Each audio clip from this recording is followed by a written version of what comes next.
I am in the middle of probably the biggest crisis of my adult life and I can barely think, so I apologize in advance if this comes across as really weird or rambly. My wife went to Mexico last week for a friend's bachelorette party, and aside for the plane ticket, the hotel and the first day's food and drinks, she didn't spend a penny all week. I mean, on the credit card it's as clear as day that on Monday up until about 9 p.m. she was buying dinner, stuff at the hotel shop, drinks at the bar, souvenirs, and then at 9 p.m. she didn't spend another cent the entire week until she was at her layover airport in Dallas. She says it's because her friend took over and paid for everything. I guess this is plausible, but it still is giving me a funny feeling. What is worse is that my wife is a person who posts her entire life on Instagram, on TikTok, mostly Instagram, but if she does anything from get a latte to picking the kids up at school, she will post it either as a picture or as a story. The last thing she posted on TikTok was that trend of people jumping into their vacation from the airport, and after that her social media is blank. I was kind of keeping an eye on it because I was excited for her to go on the trip, and again I guess it's plausible, but it gives me a funny feeling. When she got home I said I can't wait to see all the pics she took, and she really blew me off and said that she just didn't feel like taking pics that week.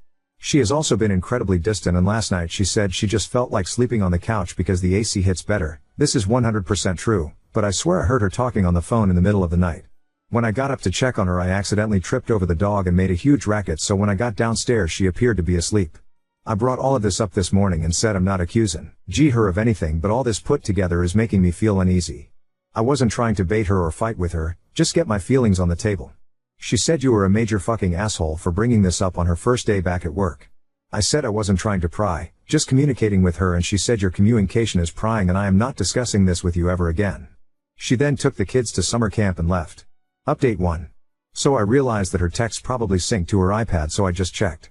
It took me a while to figure out the passcode, but I did. But there was a message at 9:15 the night she got to the resort from a number with no contact info that said, "Okay, I'll meet you in the lobby." Is the app you said Signal? I looked up Signal and it's kind of like WhatsApp. The iPad doesn't have Signal on it. Edit 2. If you have been following my comments, you've seen that my sister is coming over and she's an insane internet sleuth and is relentless when it comes to this cheating stuff. She also scares me a bit, so I'm hoping this isn't a mistake. I'm going to probably stop responding for a while so we can talk and she can do her thing. I am numb, but she can do this. Thanks for everyone and the nice comments and the reality check. It's not looking good. Edit 3. She cheated. My sister was able to get lots of info from the real estate guy and my wife denied it at first but then admitted it.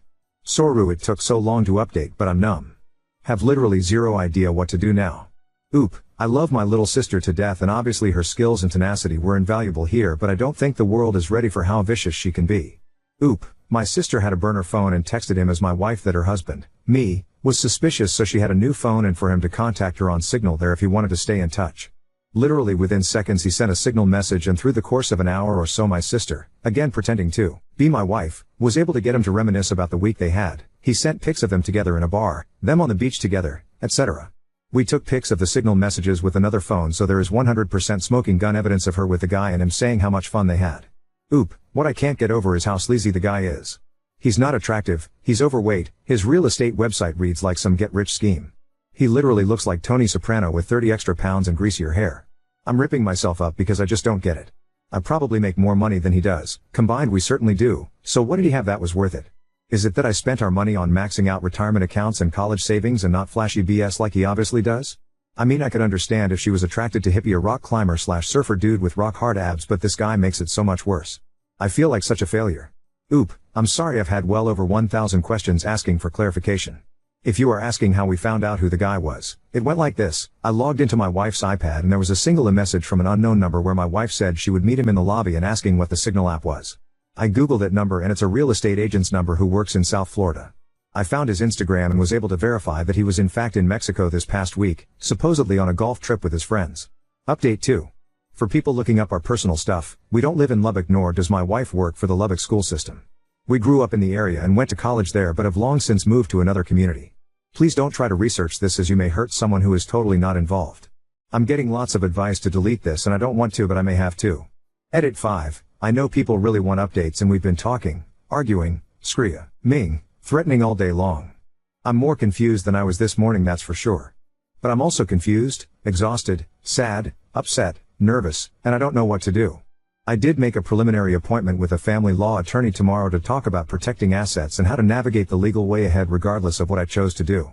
I will say that there's S subreddit that this was cross-posted to, and it may be the most toxic group of people I've ever seen online, and I feel really bad for those people. As for the privacy issues, no one has figured out who we are. That's not a challenge, by the way. I'm very tired and I doubt people are still invested, but if there's still interest I can update either on this post or a new in a few days. I'm really hoping to sleep tonight. My sister still has the kids and they are having a blast and went to the lake with her boyfriend's family today, so I'm glad they are in good hands. Oop, in one of her more lucid moments today I was begging her to tell me why she chose a guy who weighs 300 pounds with greasy hair on his fourth marriage with at least 6 kids, and she flat out told me he made her feel special. I guess I don't know women at all because I've spent my entire life trying to not be that guy and have my wife set up for retirement, my kids set up for college, we have a nice second home on the lake, I took risks to move from engineering to management in my company so I could provide our family with everything. I work late hours, I love my kids and coach little league and volleyball and swimming even though I can barely doggy paddle. I love her parents and paid for them to go to Hawaii with us last year. And fucking fat Tony Soprano with his rented Ferrari on his awful Florida real estate site made her feel special, and I'm looking at the prospect of legitimately not seeing my kids on Christmas morning ever again. Oop, in 1 minute she's devastated and begging me not to do anything rash and asking me to think of what the kids will do being raised in a split household, and in the next she's utterly unapologetic and telling me I caused all of this. I'm all over the place emotionally too, so I get it, but it's a little hard to hear that I caused this. Oop, it will definitely happen, but I need to talk to the lawyer tomorrow first.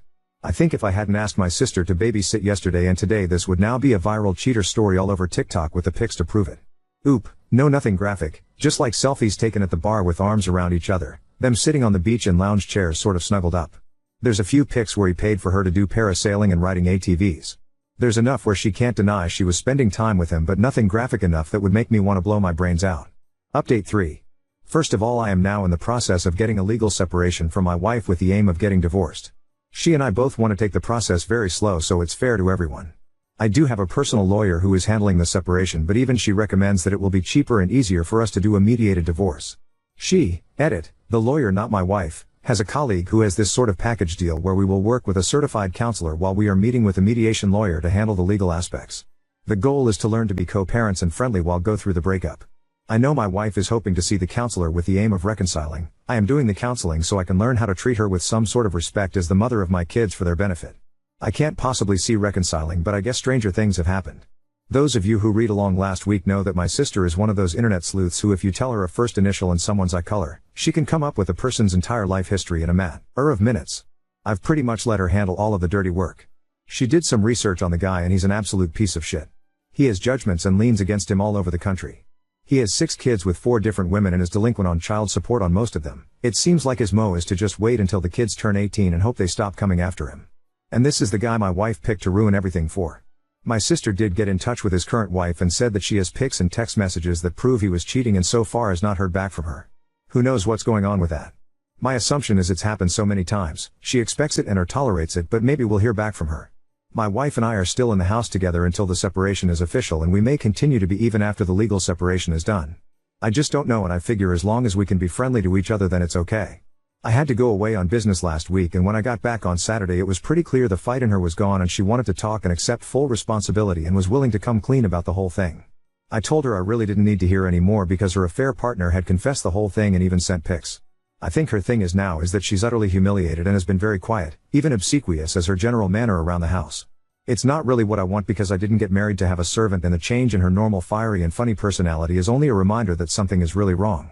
Kids are doing fine, they are spending a lot of time with my sister and her boyfriend and his family, so hopefully looking back this will just be the summer before their parents got divorced and are missing the turmoil in the house. I guess if there's questions I can try to answer them, but that's pretty much what's been going on.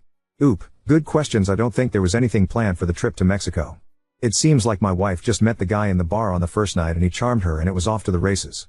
My wife is insistent that the other women didn't cheat, and she says they are totally disgusted with her for her behavior on the trip, and basically they had you tell him or we will threat against her when they found out that she was actually sleeping with him. Since I found out on the first day of her being back, they didn't need to carry through. I have no idea if any of that is true or not, but my lawyer did advise to handle informing their SOs very carefully. Oop, she didn't know to use Signal, he's the one that told her about it and told her to download it. Oop, she claims she hasn't been in touch since Saturday before they left, they came back last Monday, and is willing to let me go through her phone to prove it. She claims the middle of the night couch phone call was one of the friends who were making sure she knew that they were telling me if I didn't.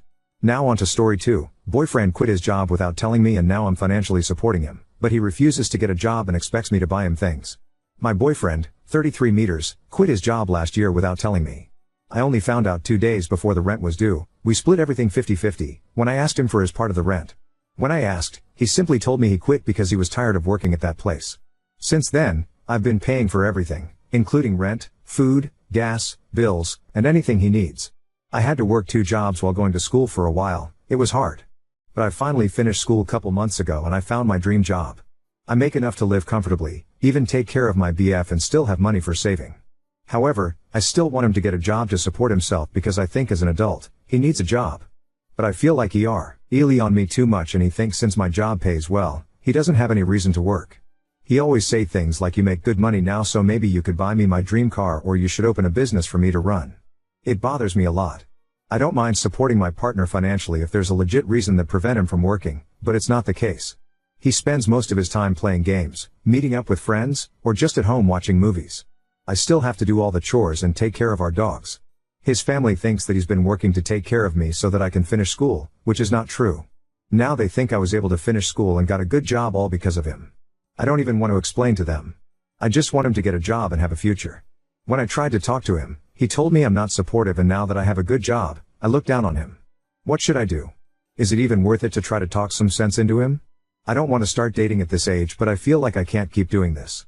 Edit. Some people pointed out quit, not quitted so I edit to correct that. Sorry, I can't change the title. English is my second language, so I still make mistake here and there. Thank you for the correction edit too. Wow, I didn't expect this many comments. I can't reply to everyone, but I did read all the comments and I really appreciate it. Many people have asked why him? Why I stay for years? What did I see in him? So I just want to answer it here. We started off pretty normal. We split everything 50-50, and I had no problem with that. But throughout the years, he started showing his true self. I was in school and school was the most important thing to me at that point, so I invested all my time and energy into it.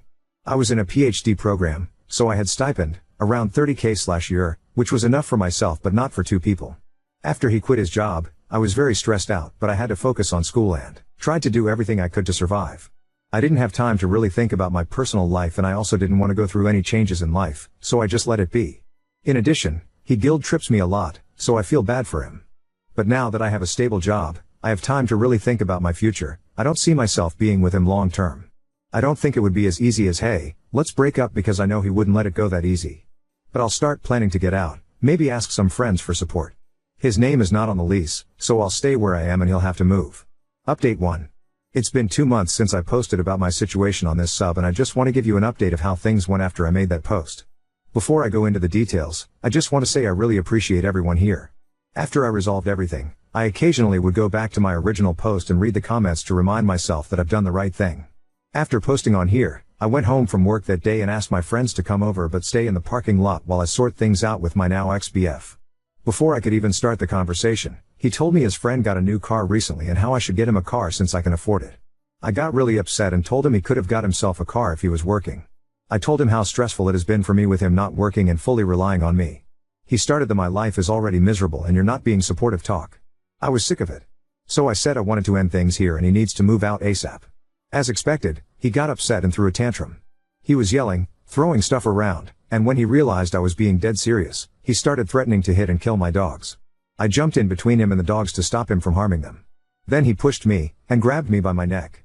I was able to get him off of me, put the dogs into a room, and called my friends to tell them come in and call the police.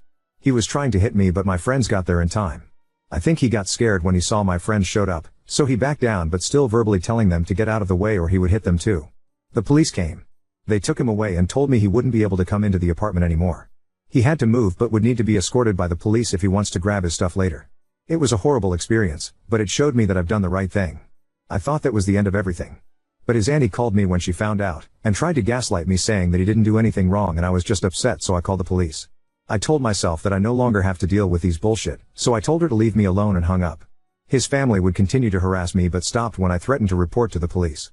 I continue to pay the rent and bills like how I've always been doing. The only thing that have changed is I'm now so much happier. I'm the happiest I've ever been in years. I just got a promotion last week. I've been spending time enjoying life, with the extra money I have since I no longer having to pay for his expenses. As for my ex, he's moved in with his aunt. I got a protection order so we are not in contact at all. Update 2. It's been a year since I called the police on my ex-BF after he hurt me and threatened to hurt my dogs. I hope the same thing doesn't happen to anyone, but if you're currently in a similar relationship, I hope this post will help you realize good things will come after to stand up for yourself. After my ex was taken by the police, I dealt with some harassment from his family, but they eventually left me alone. I moved closer to my job in basically a different city that's 30 minutes away from my old apartment. I took some time to heal, and went on vacations by myself. It was great. I finally forward to coming home and spend time with my dogs. One of them passed away from cancer a couple months ago. About 6 months after the incident, I met someone. He's a great person, and for the first time in a long time, someone treats me with love and respect. I'm very happy at the moment. I've learned to set boundaries and expectations early on to avoid being in the same situation again. Now to my ex's case. Yesterday, I got a call from the prosecutor office. To be honest, I totally forgot about the case and I thought there's nothing else to follow up on. But they called to inform me that they'll be pressing charges and asked if I would be okay to testify. I said yes. It'll be hard for me to go to court and talk about the incident if he's right there, because even though I've completely moved on with my life, I can still feel the fear when I heard about the case. I'm somewhat still traumatized by the whole thing. But I think he needs to be responsible for his actions, especially after his auntie tried to defend his actions by blaming me. It really sucks that I have to go through all of that to end a toxic and abusive relationship, but I got out somewhat safely and I can't imagine what my life would be if I stayed. It was a hard time, but it's worth it. Things are definitely better and I'm surrounded by people who truly love me and appreciate me. Simple and little things in life truly make me happy. Like how my BF got me bubble tea and prepared dinner for me when I had a hard day at work last week. I can't believe just more than a year ago, I thought a day without an argument was already a good day. Oop, I'm glad you were able to get out before things got worse. It's a very traumatizing experience, but therapy does help. I hope you have a good support system and are around people who cares about you and understand your experience.